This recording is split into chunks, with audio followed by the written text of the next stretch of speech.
Hi friends, used car business லாபமா நஷ்டமா? இன்னைக்கு பெருவாரியான மக்கள்லாம் செகண்ட் ஹேண்ட் கார் வாங்குறதுக்கு ஆர்வத்தோடு இருக்காங்க. அதுக்கு ஒரே ஒரு ரீசன், அதாவது பட்ஜெட் தாங்க. புது கார் விற்கிற விலைக்கு செகண்ட் ஹேண்ட் கார் வாங்கியே பயன்படுத்தலாம் நிறைய மக்கள் முன் வந்துட்டு இருக்காங்க. இந்த பிஸ்னஸ்லேயும் நிறைய பேர் இன்வெஸ்ட் பண்ண தயாராக இருக்காங்க. அதுக்கு ஒரே ரீசன், அதாவது ஷார்ட் டேர்ம்லேயே லட்சக்கணக்கான பணம் சம்பாதிக்கணும்னு நினச்சிங்கன்னா அதுக்கு இந்த யூஸ்டு மார்க்கெட் தொழில் தான். இந்த தொழிலை நீங்களும் பண்ணலாம்னு நினைக்கிறீங்களா? அப்போ உங்களுக்கு உண்டான வீடியோ தான் இது. விருப்பமுள்ளவர்கள் வீடியோவை ஸ்கிப் பண்ணாமல் பாருங்கள். யூஸ்டு கார் பிஸ்னஸை நீங்கள் ஸ்டார்ட் பண்ணுறதுக்கு முன்னாடி நீங்கள் ஒரு கேள்வியை உங்களுக்குள்ளே கேட்டுக்கணும். கார் மேலே உங்களுக்கு உண்மையிலே ஒரு கிரேஸ் இருக்கா? கார்களை பற்றி உங்களுக்கு என்னென்ன தெரியும்னு. அப்படி தெரியாதவர்கள் தெரிந்தவர்கிட்ட கார்களை பற்றி கேட்டு கற்றுக்கணும். ஃபஸ்ட்டு மெக்கானிக்கல் ரிலேட்டடாக நீங்கள் கார்களில் எதெல்லாம் பார்த்து வாங்கணும், அந்த கார் எப்படி இருக்கணும் எல்லாமே தெரிஞ்சுக்கிட்டா தான் நீங்கள் இந்த பிஸ்னஸ் ஸ்டார்ட் பண்ணுறதுக்கு ஈஸியாக இருக்கும். நீங்கள் ஏமாற்றம் இல்லாமல் இந்த பிஸ்னஸில் வெற்றியாளராக வருவீங்க. நெக்ஸ்ட், இந்த கார் பிஸ்னஸை நீங்கள் எப்படி ஸ்டார்ட் பண்ண போகிறீங்க? அதாவது முழு முதலீட்டில் நீங்கள் ஒரு வாடகைக்கு ஒரு லேண்டை எடுத்தோ, லீஸுக்கு ஒரு லேண்டை எடுத்தோ ஒரு ஷோரூம் மாதிரி வைக்க போகிறீங்களா, இல்லை மீடியேட்டராக இருக்க போகிறீங்களா? ஏன்னா உங்கள் பட்ஜெட்டை பொறுத்து தான் இந்த பிஸ்னஸ் வேறுபாடு இருக்குது. அதாவது முதல் நம்ம சொன்னது பார்த்தீங்கன்னா, நீங்கள் ஒரு லேண்டை லீஸுக்கு எடுத்தோ ரெண்டலுக்கு எடுத்தோ நீங்கள் ஒரு ஷோரூம் மாதிரி போட்டிங்கன்னா அதுக்கு நீங்கள் மாதம் வாடகை கொடுக்கணும். லீஸாக இருந்தால் ஒரு பல்க் அமௌண்ட்டை கொடுத்து வாங்குற மாதிரி இருக்கணும். அதுக்கப்புறம் நீங்கள் யூஸ்டு காரை முழு அமௌண்ட்டை கொடுத்து அந்த காரை வாங்கி வச்சுட்டு அந்த காரை நீங்கள் சேல் பண்ணலாம். அப்படி இல்லைன்னா பார்க்கிங் சேல்ஸ்ன்னு சொல்லுவாங்க. ஓனர்களே உங்கள் ஷோரூமை தேடி வருவாங்க. அவங்கக்கிட்ட நீங்கள் ஒரு கமிஷன் பேஸில் அந்த கார் சேலான நீங்கள் வாங்கிக்கிட்டு கஸ்டமர்கிட்டையும் நீங்கள் ஒரு அமௌண்ட்டை வாங்கிக்கிட்டு அந்த காரை சேல் பண்ணலாம். செகண்ட் பார்த்தீங்கன்னா மீடியேட்டர். இந்த மீடியேட்டரில் பார்த்தீங்கன்னா உங்களுக்கு பெரிய அளவில் இன்வெஸ்ட்மெண்ட் வராது. ஏன்னா எந்த இடத்துல ஒரு கார் சேலுக்கு வருதுன்னு நீங்கள் தெரிஞ்சுக்கணும். நிறைய டீலர்களை போய் பார்க்குற மாதிரி இருக்கும். அது மட்டும் இல்லாமல் சமூக வலைத்தளங்களில் நீங்கள் ஆக்டிவாக இருக்கணும். உதாரணத்துக்கு சொல்லணும்னா OLX, Facebook market place, Instagram, YouTube இதிலெல்லாம் நீங்கள் ஆக்டிவாக இருந்து என்னென்ன கார்களுக்கு எவ்வளோ விலை வருது, எவ்வளோ பேர் விருப்பத்தோடு இருக்காங்க, அது மட்டும் இல்லாமல் அந்த காரோட ஹிஸ்ட்ரி என்ன, இதெல்லாம் நீங்கள் தெரிஞ்சுக்கிட்டு அந்த காரை போய் பார்த்து மெக்கானிக்கல் ரிலேட்டடாக அந்த கார் ஓகேவா, RC புக்கில் எதுவும் இஷ்யூ இருக்கா, இன்சூரன்ஸில் எதுவும் இஷ்யூ இருக்கான்னு எல்லாத்தையுமே செக் பண்ணிவிட்டு ஒரு கஸ்டமரை கூட்டிகிட்டு போய் அந்த பிளேஸில் அந்த காரை காமிக்கணும். அது சேல் பண்ணுற பட்சத்தில் உங்களுக்கு ஒரு நல்ல லாபம் கிடைக்கும். இப்போ நீங்கள் சூஸ் பண்ணிக்கோங்க, உங்கள்கிட்ட இருக்க பட்ஜெட்டுக்கு ஏற்ற மாதிரி நீங்கள் மீடியேட்டராக இருக்க போகிறீங்களா இல்லை ஒரு டீலராக மாற போகிறீங்களான்னு. நெக்ஸ்ட், யூஸ்டு கார் சேல்ஸில் இருக்க ப்ராஃபிட்டை பற்றி பார்த்துடலாம். நீங்கள் ஒரு காரை சேல் பண்ணுறதுன்னு விளைவாக 20,000 முதல் 50,000 வரைக்கும் உங்களால் லாபம் எடுக்க முடியும்.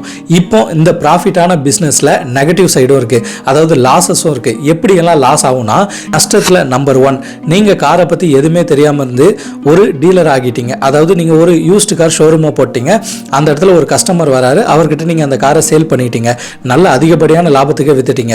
ஆனால் உங்கள் கடை ஒரு இடத்துல அதாவது பிராண்டட் ஆயிடுச்சு. அந்த இடத்துக்கு மறுபடியும் அவர் வரப்போறாரு. அந்த கார் எதுவும் பிரச்சனை வைக்கும் தருணத்தில் உங்ககிட்ட கொஸ்டின் கேட்பாரு. நீங்களும் ரெஸ்பான்ஸாக அதுக்கு ஆன்சர் பண்ணணும். அப்படி இல்லைன்னா உங்கள் பேர் கேட்டுரும், உங்கள் மேலே கேஸ் ஃபைல் கூட பண்ணலாம். அடுத்தது இரண்டாவது, நீங்கள் மீடியேட்டராக இருக்கிறீங்கன்னா ஒரு காரை எந்த விதமான நாலேஜும் இல்லாமல் நீங்கள் போய் பார்த்துட்டு இன்னொரு கஸ்டமருக்கு வித்துட்டீங்கன்னா உங்களுக்கு தான் அது அவப்பேர் ஏற்படும். அடுத்தது இந்த பிஸ்னஸில் நீங்கள் கண்டினியூவாக இருக்க முடியாது. ஸோ கார் பிஸ்னஸ் பண்ணணும்னு நினைக்கிறவங்க, குறிப்பாக யூஸ்டு மார்க்கெட் பிஸ்னஸ் பண்ணணும்னு நினைக்கிறவங்க காரை பற்றி நம்ம நல்லாவே தெரிஞ்சுக்கிடணும். அப்படி தெரியலன்னா ஒரு மெக்கானிக் கிட்டேயோ ஒரு டீலர்கிட்டயோ உட்காந்து நம்ம கற்றுக்கிடணும். ஃபஸ்ட்டு காரை பற்றி நம்மளுக்கு நல்லா தெரிஞ்சிருக்கணும். நெக்ஸ்ட்டு மற்றவங்க சொல்கிறதெல்லாம் நம்ம கேட்டு வச்சுக்கிடணும்.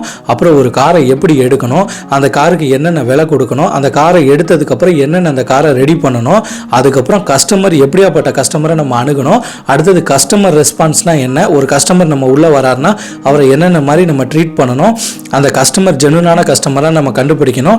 நெக்ஸ்ட்டு இந்த ப்ரீவியஸாக எடுத்த காரில் RC புக்கு, இன்சூரன்ஸு, வேறு எதுவும் ஃப்ளட்டட் கார் இருக்கா, ஆக்சிடென்ட் ஹிஸ்ட்ரி இருக்கான்னு எல்லாமே செக் பண்ணணும். ஸோ கான்டாக்ட்ஸை நம்ம விரிவாக்கிக்கிட்டே போனோம். ஷோரூம் முதல் லோக்கல் மெக்கானிக் வரைக்கும் எல்லாருக்கிட்டையும் நம்ம கான்டாக்ட்ஸ் வச்சுக்கிட்டா மட்டும்தான் ஒரு சிறந்த காரை தேர்வு செய்து நம்ம இடத்துக்கு கொண்டுட்டு வர முடியும். அதுக்கப்புறம் தான் அந்த காரை விற்று நம்ம லாபம் சம்பாதிக்க முடியும்.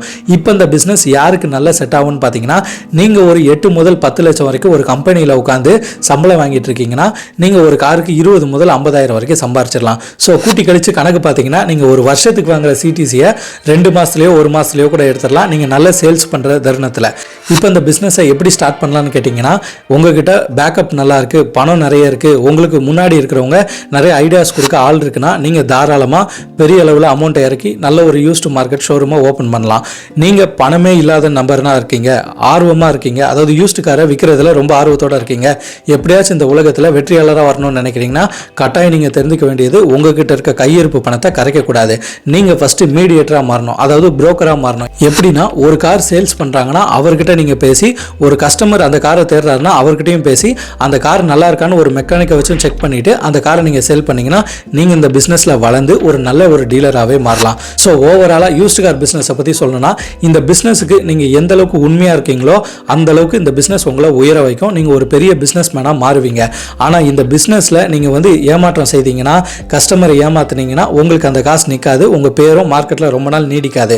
ஸோ நீங்கள் பணத்துக்கு ஆசைப்பட்டு இந்த பிஸ்னஸுக்கு வரீங்கன்னா பல லட்சங்கள் சம்பாதிக்கிற பிஸ்னஸாக இருந்தாலும் கொஞ்ச நாள்லேயே பல லட்சம் காசை உங்ககிட்ட இருந்து பறிச்சிடும். ஸோ இதெல்லாம் தெரிஞ்சுக்கிட்டு நீங்கள் ஒரு உண்மையானவராக இருந்து காரை நேசிக்கிறவராக இருந்தீங்கன்னா இந்த பிஸ்னஸில் இறங்குங்க. இதே போன்ற வீடியோ மட்டும் பார்த்து ஒரு யூஸ்டு கார் சேல் பண்ணுறதுல முழு அளவில் இறங்கிடக்கூடாது. பிறர் சொல்கிறத நம்ம கேட்டுக்கணுமே தவிர நம்ம சுய புத்தியாக இருக்கணும். அதாவது பல ஐடியாவை நம்ம மைண்டுக்குள்ளே எடுத்துடணும். அதுக்கப்புறம் இந்த பிஸ்னஸ் நம்மளுக்கு செட் ஆகுமா, நம்மளோட பட்ஜெட் என்ன, இதெல்லாம் தெரிஞ்சு இந்த பிஸ்னஸில் இறங்குனீங்கன்னா நீங்களும் ஆகலாம் ஆகச்சிறந்த பிஸ்னஸ் மேனா. ஓகே நண்பர்களே, இதே போன்ற மோட்டார் சார்ந்த விஷயங்களை நம்ம சேனல் வாயிலாக தெரிந்து கொள்வதற்கு இந்த மிதுன் ஸ்டோரி சேனலை சப்ஸ்கிரைப் பண்ணுங்கள், ஷேர் பண்ணுங்கள், லைக் பண்ணுங்கள். நீங்கள் பண்ணுற சப்ஸ்கிரிப்ஷன், ஷேர், லைக்கில் மட்டும்தான் எனக்கு அடுத்தடுத்த வீடியோ போஸ்ட் பண்ணுறதுக்கு உந்துதலாக இருக்குன்றதை என்றைக்குமே மறந்தாதீங்க. நான் உங்கள் மிதுன். அடுத்த காணொளியில் சந்திக்கலாம். பாய்.